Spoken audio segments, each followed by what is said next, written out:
So this dude goes from mother righteous servant into adulterer into murderer and then full on kafir within such a short period of time. How?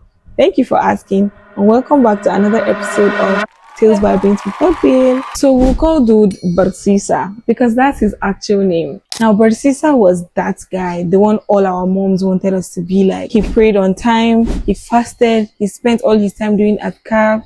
And on top of that, he didn't like talking to girls or even people in general. As you would expect, his reputation in the community is impeccable and he's just living that dream righteous life. Until at this point, I need to unlock some new characters. We'll call them group of brothers. So group of brothers desperately needed to travel and they had nowhere to keep their sister safe. And after considering all their options, who else would they go and meet except Mr. Holy? So group of brothers carried themselves. They went to meet Barsisa, explained their situation to him. At first he was like, nah, that's a hard no, I'm not doing that. At this point, we're going to introduce the biggest shareholder in this story.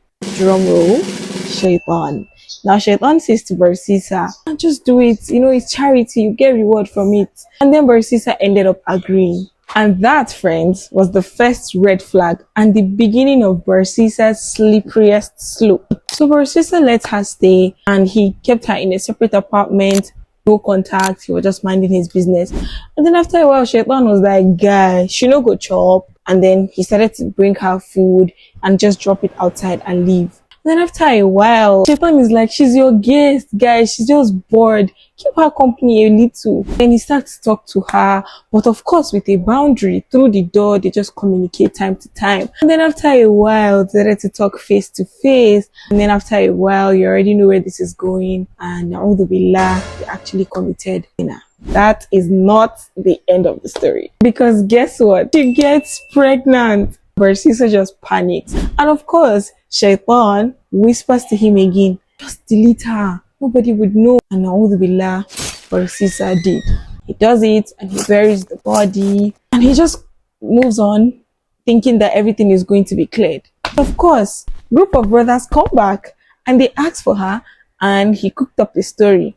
But that was not the end of Shaitan's damage because he snitched on Barsisa and he gave clues to the brothers and they were able to find out where her body was buried. And of course, they were pissed off.